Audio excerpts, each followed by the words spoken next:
question pops up in my head every day. How great can I be? The NFL level, the game's a little bit different. Just going to be grinding. I'm going to cherish every moment. Put your mind to it, you can do it. Just keep pushing. Here we go. Championship drive. Oh, what a throw by Lawrence. Looking deep, his 6th touchdown. Jamar Chase has it for a touchdown. Special performance by the Heisman Trophy winner. Touchdown, Cougar! Zach Wilson. I'm going to give him everything I have and play as long as I can. Let's take a look at the top of Todd McShay's second-round NFL mock draft 4.0. No surprise at 1 and 2, but Todd has Mac Jones as the next quarterback taken off the board, going 3rd overall to the Niners. The Panthers trade up 1 spot to take Trey Lance at 7th overall. And maybe the most surprising move, the Patriots trading up to 11 for Justin Fields after he falls out of the top 10. Here to break it all down, the man himself, the one and only Todd McShay. Todd, top of the morning to you. I can't believe we're already back here. We are in April. Officially in April. The draft at the end of this month. I like the look. Good to see you, sir. And you know where I want to start here. The Niners trading with the Finns to move up to 3rd overall, and you think Mac Jones is their guy. Why is he their guy and not a Justin Fields?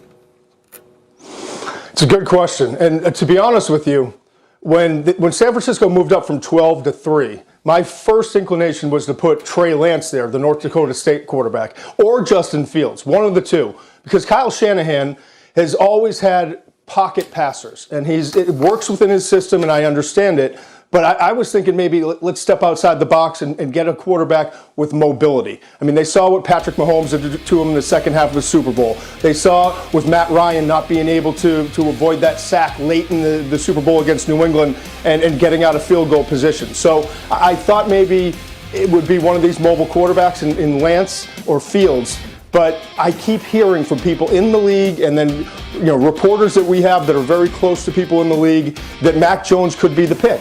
And if that's the case, it's only because of his accuracy and the fact that he picks things up so quickly. He started 17 games at Alabama, and I had the first game that he started this past season against Missouri. And Steve Sarkisian was saying, we just needed him to stay in the lane. We've got 3 offensive linemen that are going to get drafted, 2 wide receivers that are first-round picks in Jalen Waddle and Devontae Smith, and Najee Harris, who's going to be a first-round pick at running back. So he's just got to do what he has to do. Second game we had mid-season, he said, this guy's really picking things up. And then third game, he said, I've never installed more of an offense in a college quarterback than I have with Mac Jones this year. And that says a lot considering Steve Sarkisian's past. So I think that would be the reason why. And the only reason why I put Mac Jones at 3 is because of the intel. But I have Mac Jones as the 5th best quarterback behind Trevor Lawrence, Zach Wilson, Trey Lance, and Justin Fields. It's crazy, Todd, because I'm thinking about why you would trade up to 3 to take Mac Jones. That sounds like a reach, except I've heard him compared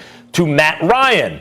And you have the Falcons passing on a quarterback. Is it your understanding that were Mac Jones there at 4, that they would have taken him as an understudy to Matt Ryan? Because otherwise, why wouldn't you just trade with a team lower down? The Bengals don't need a quarterback, right? Like, you would think Mac Jones would still be there and you wouldn't have to trade as much stuff to move up. No, I struggled with pick 3 and pick 4 more than any of the 64 picks that I did in this 2-round mock. And the reason I struggled at 4 is Atlanta isn't planning on picking this high again in the future. So maybe now is the time to get the future at the quarterback position, even though you have Matt Ryan for the next year or maybe 2 years. But you've got a once-in-a-decade type prospect in Kyle Pitts, the Florida tight end, staring you in the face. And if you're going to try to win in the next 2 years, why don't you pair him up with Julio Jones, Calvin Ridley, and have a dynamic pass attack? So that was kind of my thinking, and it's not based, quite honestly, on any specific intel in the league. But I think they're in a tough spot. Do you try to win now for the next couple of years, or do you try to get the quarterback of the future? And if it is the quarterback of the future, it could easily be Lance or Fields at that number 4 spot. And that puts Carolina in a tough position. Carolina, I think, is going to be the next team to trade up to go get a quarterback, but Atlanta's not going to do it. Not in their division. There's no way they're going to move back to 8 and say, all right, Carolina, go take the quarterback that's probably going to be better than our quarterback for the next 6, 7, 8 years. So I think it starts at 5 with Cincinnati in terms of teams that Carolina could move up from 8 to go get a quarterback. Todd McShay, you know, this is really directed at everybody covering college football and beyond.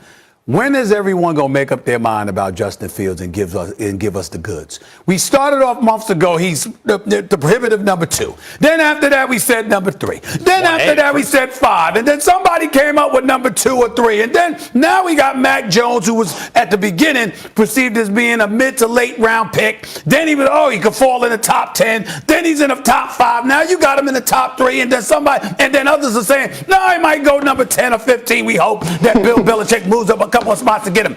At some point in time, when it comes to Justin Fields, isn't it about what he is or isn't, and no one seems to be able to make up their mind about who he is? Here's the narrative that you'll get from everyone in the league, or most people in the league. I would agree with almost all of it. He is probably the most physically gifted quarterback in this class. When you look at his height, his weight, his speed, he ran in the 4.4s in his pro day yesterday, his arm strength, and his accuracy. He is a very accurate quarterback. The issue is, when you go and study the tape on him, Northwestern threw a lot of things at him in terms of zone coverage and different looks, and he struggled. Indiana did the same, and he struggled. He struggled in the last game of the season as well.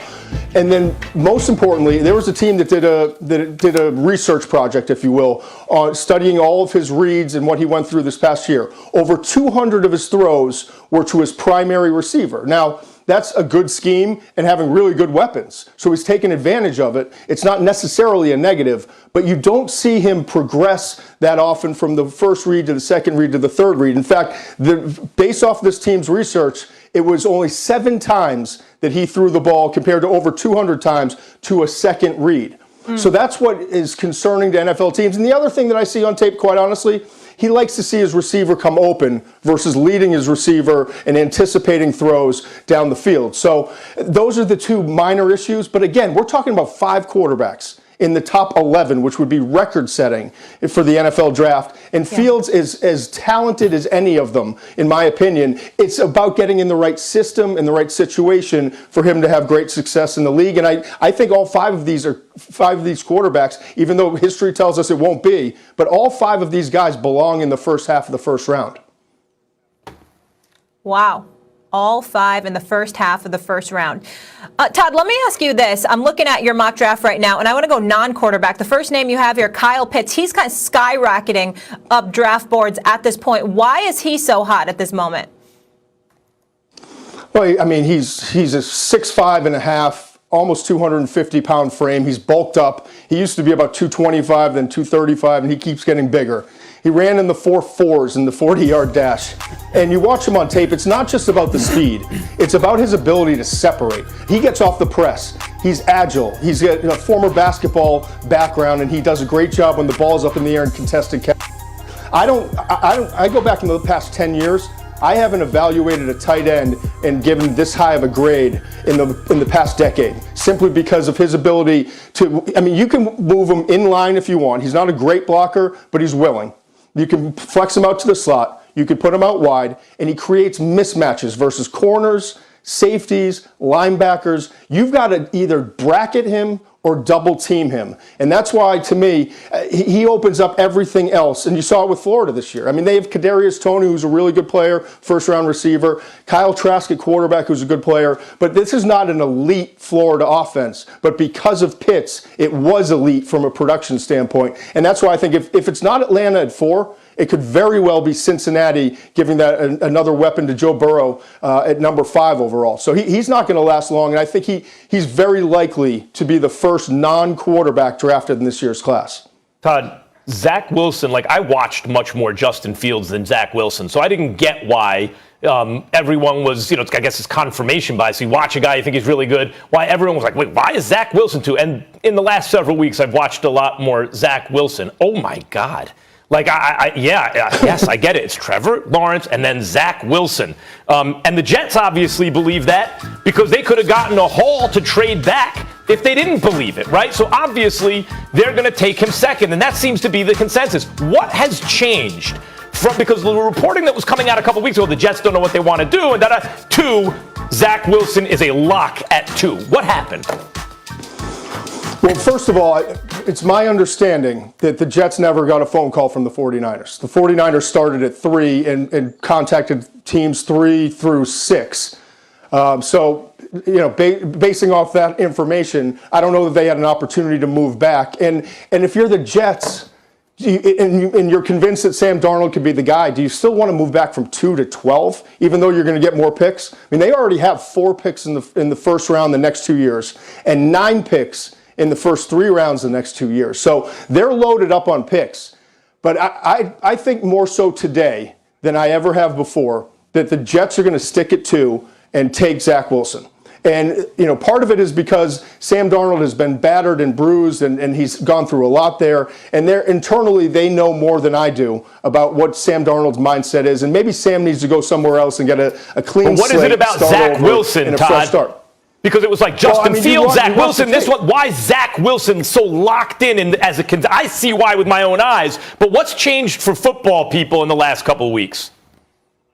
I don't think it's changed. I think it's been like this for the last couple of months. The only thing that's difficult is when you're watching Trevor Lawrence versus the ACC, when you're watching, Justin Fields versus the Big Ten, when you're watching Mac Jones versus the SEC, it's a little bit more apples to apples evaluation. Now, BYU wanted to play a bigger schedule. They couldn't because of COVID this past year. They wanted to play better competition. They couldn't. But he dominated it throughout the year. And you see his ability to extend. He's not Patrick Mahomes. Everyone's making that comparison. He's not Aaron Rodgers. Everyone's making that comparison as well. But he's got some of that ability to extend plays, throw off platform, change his arm angles, and the ability to throw the ball down the field with great accuracy. And I think that's the biggest difference. Plus, you look at the analytics of it, too. Outside of Mac Jones, he's the best of all these quarterbacks in this year's class in the 3 most important areas, in my opinion. Under pressure versus the blitz, and 20-plus yards down the field, which are more NFL throws. He is second best behind Mac Jones in all 3 of those categories, and you see it on tape. Now, will he have a transition from playing the BYU schedule to the NFL? Of course. But I think it's very clear that it's Trevor Lawrence 1 and Zach Wilson 2, and then these other 3 guys are based off of the opinions of the NFL teams. Yeah, but if you need a quarterback, it seems like this is your year. All right, the NFL draft, 28 days away exactly, Todd. A wealth of knowledge as always. I love football. I also love fashion. Let me say again, I really love this jacket-tie combo. It really works. Very clean, very GQ. I'm into it. Thanks, Molly. We'll talk to you soon. When we come back here, I love it. When we come back on First Take, we are headed to New England. Robert Kraft making some interesting comments about the Patriots quarterback situation, a little shade on someone, and the draft. Wait till you hear those, and Max and Stephen A have plenty to say on that subject.